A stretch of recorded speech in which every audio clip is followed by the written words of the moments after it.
Hello friends, welcome back to SSC smart classes. बहुत बहुत स्वागत करता हूँ आपका एसएससी स्मार्ट क्लासेस में। कल 22 नवंबर है और आपका एग्ज़ाम सीजीएल टीयर 3 का हो जाएगा। तो मैं आप सभी को फिर से सजेस्ट करूँगा कि अभी भी आज इम्पोर्टेंट आप टॉपिक्स पढ़ लीजिए, अपडेटेड टॉपिक पढ़ लीजिए और जनरल टॉपिक पढ़ लीजिए। कुछ भी स्किप करके नहीं जाना है। मेरे हिसाब से कोई भी ऐसा टॉपिक बचा ही नहीं है जो एग्ज़ाम में आ सकता है और मैंने ना करवाया हो। हर टॉपिक आपको मैंने करवाया है। आज मैं आपको कुछ डाउट है स्टूडेंट के इस रिगार्डिंग कि लेटर कैसे लिखना है, फॉर्मल और इनफॉर्मल लेटर, और साथ में जो यूएफएम की गाइडलाइंस है उनको कैसे फॉलो करना है। तो सबसे पहले मैं आपको फॉर्मेट बता देता हूँ, फिर उसके बाद यूएफएम का आपको बता देता हूँ कैसे लिखना है। तो सबसे पहले देखिए, अभी भी अगर आपको ये पीडीएफ चाहिए तो डिटेल्स चेक कर लीजिएगा, डिस्क्रिप्शन में हिंदी इंग्लिश दोनों में है। देखिए, फॉर्मल लेटर है ये आपका, पढ़िएगा। A newspaper reader in Kanpur wants to write a letter to the editor of a national newspaper about the issue faced by the old people due to demonetization. So देखिए, जब भी आप लिख रहे हो फॉर्मल लेटर, ये फॉर्मल लेटर है, तो फॉर्मल लेटर में आपको किस तरीके से लिखना है वो देखिएगा। यहाँ पे आपको राइटर एड्रेस लिखना है। राइटर एड्रेस के बाद आपको स्पेस देना है, फिर आपको लिखनी है डेट, फिर आपको स्पेस देना है, फिर आपको लिखना है रिसीवर एड्रेस, फिर आपको स्पेस देना है, आपको लिखना है सैल्यूटेशन। सैल्यूटेशन, जब भी आप फॉर्मल लेटर लिख रहे हो तो कभी भी डियर मत लगाइए आगे, सिर्फ सिंपल सर आप लगाइए। उसके बाद आपको स्पेस देना है, आपको लिखना है सब्जेक्ट।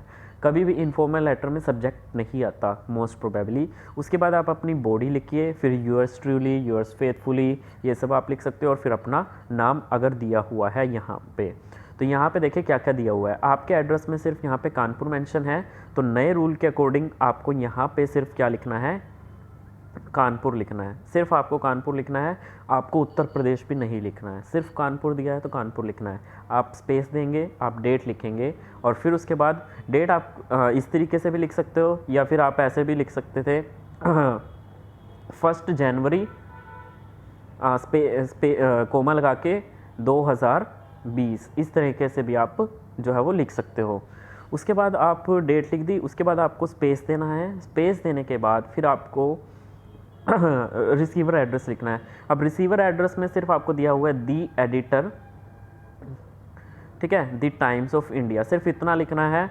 इसके बाद आपको बाकी ये सब कुछ भी नहीं लिखना है अपने तरीके से, वरना यूएफएम आपका हो जाएगा। और अभी चलो इसी में मैं आपको बता देता हूँ। उसके बाद सैल्यूटेशन में सर हो गया, सब्जेक्ट में आपका डीमोनेटाइजेशन अफेक्टिंग ओल्ड पीपल। उसके बाद देखिए इंट्रोडक्शन हो गया, कंटेंट हो गया, कंक्लूजन हो गया, जैसे कि आप अपनी इसमें बॉडी में लिखोगे। फिर यूअर्स ट्रूली, अगर नाम दिया है तो ठीक है, अगर नाम नहीं दिया तो कुछ भी नहीं लिखना है।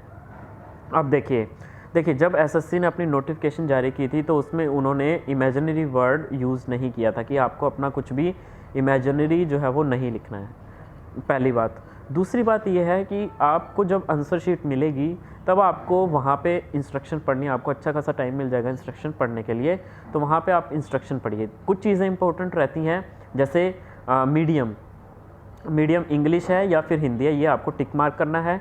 Left thumb impression, remember left thumb impression आपका होना चाहिए, तो ये आप राइट मत लगा दीजिएगा, तो ये आपको नोट डाउन करना है। एक तो मीडियम लेफ़्ट थंब इम्प्रेशन, आपको रोल नंबर अच्छे से मेंशन करना है, और एक आपका सिग्नेचर है वो आप देख लीजिए कौन सा आपने किया था सिग्नेचर, ठीक है। ये चीज़ें 4 अच्छी तरीके से मेंशन करनी है। और एक और बात, अगर आप पेपर इंग्लिश में लिख रहे हो तो कंटेंट आप उसमें जो लिखोगे वो प्योरली इंग्लिश में होना चाहिए। ऐसा नहीं है कि आपने हिंदी की कुछ वर्डिंग डाली। इस तरह से अगर आप हिंदी का लिख रहे हो तो आपको इंग्लिश का कुछ भी वर्डिंग नहीं डालना। ऐसे में कुछ ऐसी टर्म्स होती हैं जो आप हिंदी में लिख सकते हो इंग्लिश की होते हुए, जैसे कि मैं आपको कहूँ लॉकडाउन। अब लॉकडाउन आप हिंदी में भी लिखते हो और इंग्लिश में भी लिखते हो, तो जब भी आप हिंदी में लिख रहे हो तो आप इस तरीके से लिख सकते हो लॉकडाउन। देशबंदी वैसे इसका एक सही वर्ड है, बट आप लॉकडाउन यूज़ कर सकते हो, इसमें कोई इशू नहीं है, कोई आपको ज़ीरो अवार्ड इस चीज़ के नहीं करेगा, ठीक है। ऐसा तो बहुत बार लिखा भी जाता है। अब दूसरी बात है, एक अगर उसमें आंसर शीट में आपका इमेजिनरी दिया है भाई, तब तो कोई चांस ही नहीं है, तब तो आपको कुछ भी नहीं लिखना है। आपको XYZ ABC एब ऐसे कह गए, ये कुछ भी आपको नहीं लिखना है। कोई पिन कोड अपनी तरफ से लिखना नहीं है। अगर आपको स्टेट कैपिटल दी है राजधानी दी है तो आपको, या फिर कोई भी डिस्ट्रिक्ट का नाम दिया है तो आपको अपनी तरफ से उसका मतलब उसका नाम नहीं लिखना, आपको स्टेट का नाम नहीं लिखना है। जैसे कुछ बच्चों की क्वेरीज थी, अगर लखनऊ उसमें जैसे लिखा है और उत्तर प्रदेश नहीं दिया तो आपको अपनी तरफ से उत्तर प्रदेश नहीं लिखना है, सिर्फ लखनऊ लिखो, जितना दिया है उतना लिखो, नाम जो दिया है वो ही लिखो। अब एक आती है यहाँ पे कोट्स। देखिए कोट्स में तो वह अगर कहूँ आपको कुछ ऐसी फेमस पर्सनैलिटीज़ हैं, जैसे महात्मा गांधी के कोट्स हो गए, या फिर नेल्सन मंडेला, ऐसे अलग अलग कोट्स हैं, एरिस्टोटल ने भी दिए हैं। तो ये कोट्स के जैसा मैंने आपको कहा इंप्रेशन अच्छा पड़ता है तो लिखने चाहिए। तो ऐसे में यार अगर इमेजिनरी वर्ड नहीं दिया तब भी मैं आपको यही बोलूँगा कि आपको XYZ नहीं लिखना। अगर इमेजिनरी नहीं दिया है कि आपको नहीं लिखना है इमेजिनरी, तो आपको लिखना ही नहीं है, क्या गया ABC। लेकिन अगर आपको नहीं भी दिया जाता तो आप रिस्क मत लीजिएगा, आप मत लिखिएगा, ठीक है। आपको प्लीज़ रिस्क मत नहीं लेना है, इसके कुछ एक्स्ट्रा मार्क्स तो आपको मिलेंगे नहीं, लेकिन हाँ आपका पूरा एग्ज़ाम का ये किरकिरा ज़रूर कर सकता है, तो आपको ये नहीं लिखना है। अब यहाँ पे फेमस पर्सनैलिटीज़ में जैसे महात्मा गांधी जी ने कुछ कोट्स दिए होंगे, तो भाई इनका देखिए अब महात्मा गांधी, अब मैं पूरा श्योर तरीके से तो नहीं कह सकता कि इसमें आपको मिलेगा। कल को आप मेरे को आके बोलो कि आपने बताया था कि भाई कोर्ट्स में आपने ये कर दिया और उसके बाद फिर जैसे लाल बहादुर शास्त्री ने कुछ कहा होगा, तो भाई फिर उसका तो मैं आपको बस एक ही चीज़ कह सकता हूँ कि आप अपना कोट लिख दीजिएगा, और ऐसा लिख दीजिएगा जैसे एक कहावत है, जैसे कोरोना वायरस से रिलेटेड है ना, एक कहावत है, जान है तो जहान है, बचेंगे तो बचाएंगे, prevention is better than cure. इस तरीके से आप लिख सकते हो कि एक कहावत है,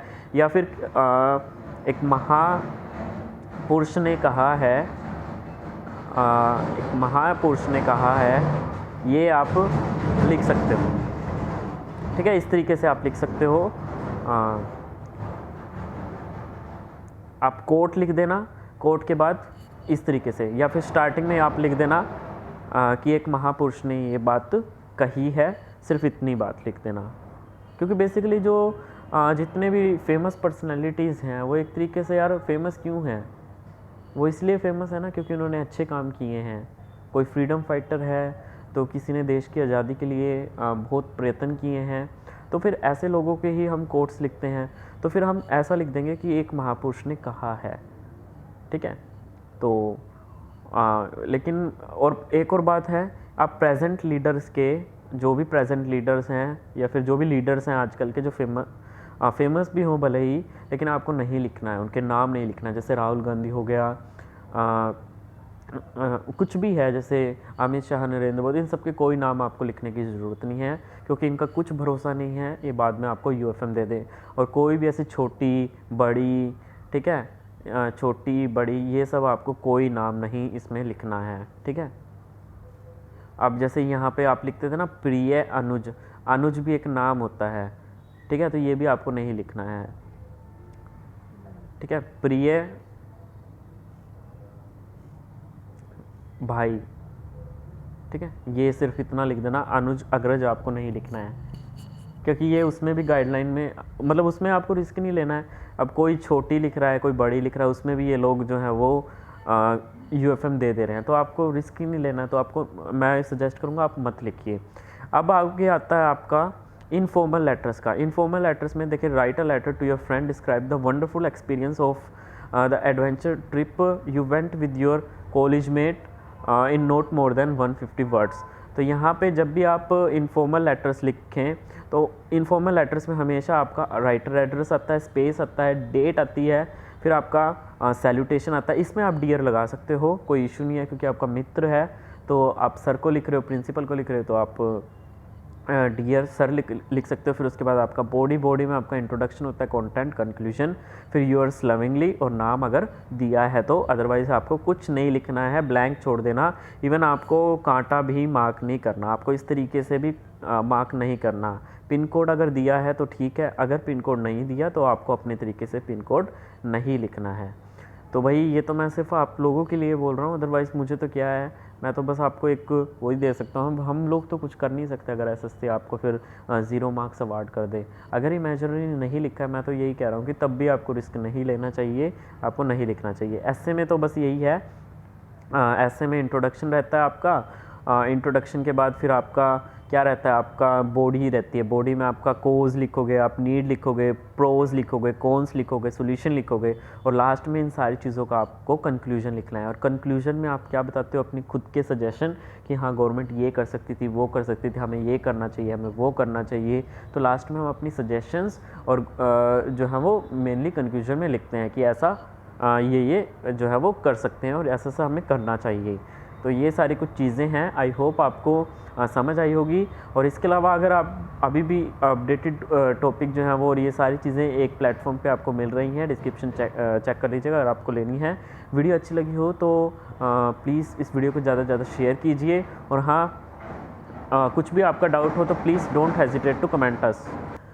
सो तब तक के लिए धन्यवाद। आपका दिन शुभ हो। और कमेंट कर दीजिए ना अभी कुछ भी अगर इसके रिगार्डिंग आपको डाउट हो। लेकिन इन लॉजिकल चीज़ें मत पूछना मेरे से, उसका मेरे पास कोई आंसर नहीं है। तब तक के लिए धन्यवाद।